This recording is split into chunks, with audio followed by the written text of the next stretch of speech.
तीनों लोकों से न्यारी काशी नगरी में मातृ पूजन के संस्कृति की स्थापना सैकड़ों वर्ष पुरानी है। यहाँ स्थापित होने वाली माँ दुर्गा की प्रतिमा 10 भुजा है और इनके पूजन की शैली काली प्रसाद आगमन बागीस ने 16वीं शताब्दी में लिपिबद्ध किया था, जो वेद तंत्र तथा पुराणों के समावेश से निर्मित हुआ था। इस परंपरा को वाराणसी के जिन दो प्रमुख बंगभाषी गृहस्थ परिवारों ने आराधना की परंपरा की नींव डाली, उनमें मदनपुरा क्षेत्र के गरुड़ेश्वर मोहल्ले में मुखर्जी परिवार एवं दूसरा चौखंबा स्थित बंगाली ड्योढ़ी के बसुमित्रा परिवार ने लगभग 275 वर्ष पूर्व प्राचीन दुर्गा पूजा परंपरा की विधिवत स्थापना किया था। जिस प्रकार हमारे देश में स्वप्न को भी जितना सत्य माना जाता है, उसी प्रकार पुरानी दुर्गाबाड़ी के मुखर्जी परिवार को आज से सैकड़ों वर्ष पूर्व स्वप्न में मां दुर्गा ने निर्देश दिया था कि हमारी मूर्ति को विसर्जित मत करो। स्वप्न में दिया गया मां दुर्गा का निर्देश मुखर्जी परिवार के लिए आज भी अटूट है, अडिग है। क्लाउन टाइम्स के साथ देखिए 251 वर्ष पूर्व स्थापित मां दुर्गा की प्रतिमा का विशेष कवरेज। नमस्कार, मैं पूजा कपूर और इस वक्त मैं खड़ी हूँ वाराणसी के मदनपुरा स्थित श्याम चरण लहरी मार्ग पर।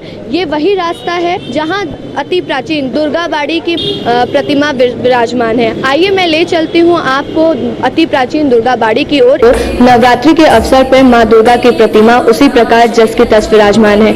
आइए जानते हैं मुखर्जी परिवार के 5वीं पीढ़ी के सदस्य और यहाँ के मालिक हेमंत कुमार मुखर्जी से कि मां दुर्गाबाड़ी में स्थापित मां दुर्गा की प्रतिमा के पीछे की कहानी क्या है। कहानी 1767 में जब पूजा हुई थी, उसके बाद दशहरे के दिन विसर्जन के लिए जब मूर्ति उठाने लगी तो उठी नहीं। सपना दिया कि हमको उठाओ मत, मैं यहाँ काशीवास करूँगी और तुम लोग कोई हमारे लिए कुछ नहीं करना। तो उन्होंने कहा कि हम कैसे देखेंगे, कैसे रखेंगे आपको, कि कुछ मत करना हमारे लिए, थोड़ा चना और थोड़ा गुड़ हमारे लिए व्यवस्था कर दिया गया बस।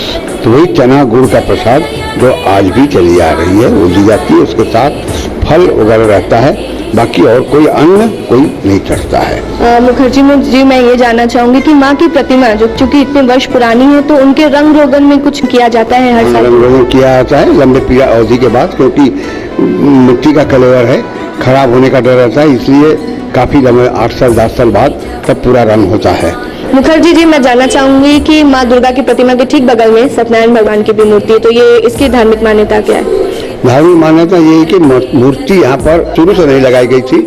ये 11वीं सदी की मूर्ति है और ये करीब 150 साल से लगाई हुई है, जैसे कि हमारे पूर्वज हम लोग जानते हैं, पता लगाए सही बात। उसके बाद म्यूजियोलॉजी के लोग आए थे, उन्होंने बताया कि ये 11वीं सदी की मूर्ति है और ये पूरा क्या कहते हैं कसौटी पत्थर की है, ब्लैक स्टोन की, और एक पत्थर की मूर्ति है ये, इसी में सब कटिंग करके बनाया गया है। नवरात्र का महीना चल रहा है तो कलकत्ता पश्चिम बंगाल में जैसे नवरात्र की पूजा होती है, तो यहाँ पे माँ की पूजा का क्या विधान है?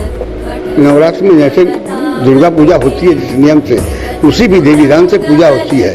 तो बंगाल से हमारा कोई मतलब नहीं है, न हम बंगाल का पूजा देखे हैं, लेकिन यहाँ अपने नियम से और विधि विधान से ही पूजा होती है। तो यहाँ पे जैसे कि नवरात्रि में सप्तमी अष्टमी नौवीं में किस तरह से पूजा की जाती है?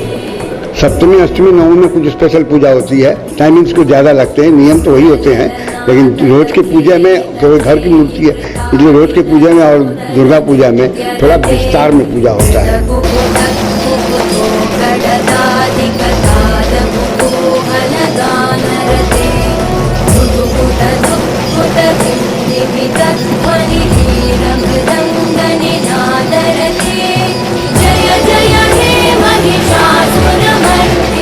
वैसे तो तीनों लोगों की न्यारी काशी के कड़कड़ में शंकर विराजमान है।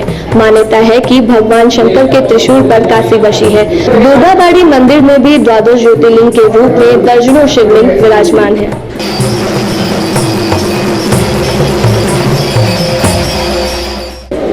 आप देख रहे थे नवरात्रि के अवसर पर वाराणसी के पुराना दुर्गाबाड़ी मंदिर का सीधा प्रसारण। कैमरामैन राहुल के साथ Pooja Kapoor, Clown Times breaking news Varanasi.